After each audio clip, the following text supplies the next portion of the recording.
Assalamualaikum warahmatullahi wabarakatuh. Perkenalkan, nama saya Yola Octavia, NIM 18053147, jurusan Pendidikan Ekonomi, Fakultas Ekonomi. Nah, Mbak di sini saya akan menjelaskan tentang konsep dasar, fungsi dan proses dan ruang lingkup administrasi pendidikan.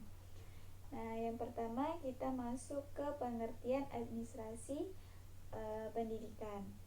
Nah, administrasi pendidikan dalam arti sempit diartikan sebagai kegiatan mencatat, surat menyurat sebuah informasi secara tertulis serta menyimpan dokumen sehingga dapat dipergunakan kembali bila diperlukan. Nah, dalam arti kegiatan administrasi ini meliputi kegiatan tata usaha.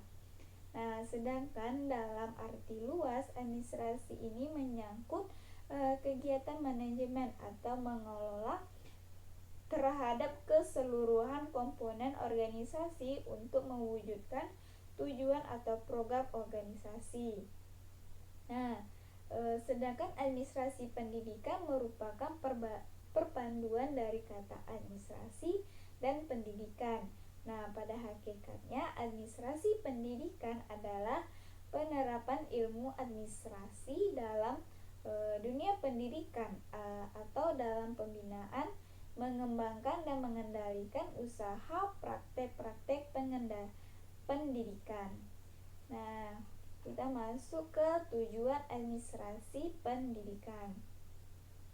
Nah, tujuan administrasi pendidikan ini pada umumnya adalah agar semua kegiatan dapat mendukung tercapainya tujuan pendidikan, atau dengan kata lain, administrasi yang digunakan dalam dunia pendidikan dapat diusahakan untuk mencapai sebuah tujuan.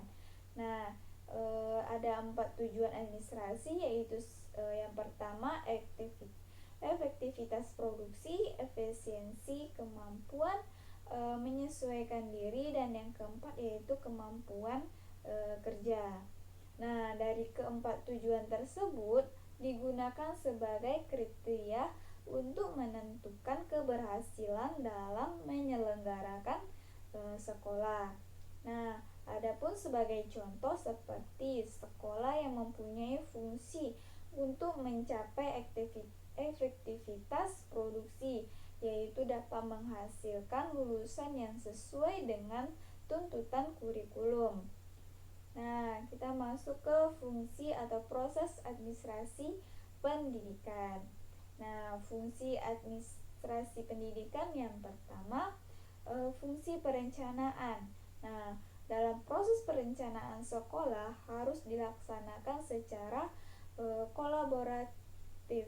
Nah, yaitu artinya dapat mengikutsertakan semua personil sekolah dalam penyusunannya, sehingga dapat menimbulkan perasaan ikut memiliki. Nah, yang dapat memberikan dorongan kepada guru dan personil lainnya agar rencana tersebut dapat dilaksanakan dengan baik. Nah, yang kedua yaitu perorganisasian.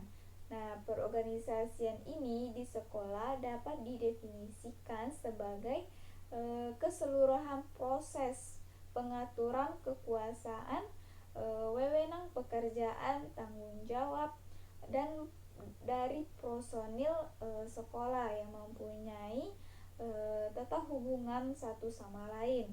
Nah, sehingga setiap guru atau personil sekolah dapat mengetahui kedudukannya, tanggung jawabnya, dan tugas, wewenang, dan cara berhubungan satu sama lain, sehingga dapat menjamin tercapainya tujuan sekolah. Nah, yang ketiga yaitu pengarahan. Nah, pengarahan ini yaitu usaha memberikan bimbingan dan pengarahan yang diberikan sebelum suatu kegiatan pelaksanaan dilakukan untuk memelihara, menjaga, dan memajukan organisasi melalui orang-orang yang terlibat baik secara struktural maupun fungsional. Nah, agar setiap kegiatan tersebut dapat dilakukan nantinya tidak terlepas dari usaha pencapaian tujuan pendidikan. Nah, selanjutnya yaitu pengorganisasian.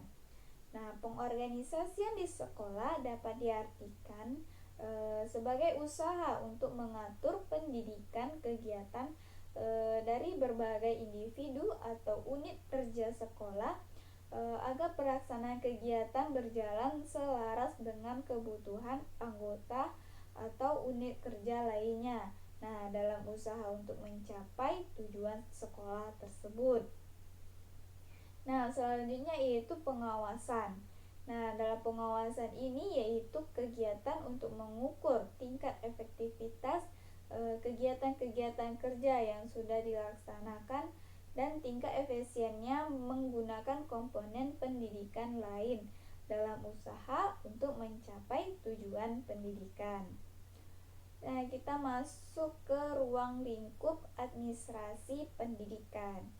Nah, adapun ruang lingkupnya yaitu pertama, administrasi material, yaitu kegiatan administrasi yang menyangkut bidang-bidang materi atau benda-benda seperti ketatausahaan sekolah, administrasi keuangan dan sebagainya. Nah, yang kedua yaitu administrasi personal, yaitu mencangkup di dalamnya yaitu administrasi personal guru dan pegawai sekolah dan juga administrasi peserta didik. Nah, selanjutnya yaitu administrasi kurikulum. Nah, yaitu mencangkup di dalamnya itu penyusunan kurikulum, pembinaan kurikulum, pelaksanaan kurikulum, seperti pembinaan tugas mengajar pada guru-guru dan menyusun silabus dan sebagainya. Baiklah, sekian dari penjelasan materi saya. Saya akhiri. Assalamualaikum warahmatullahi wabarakatuh.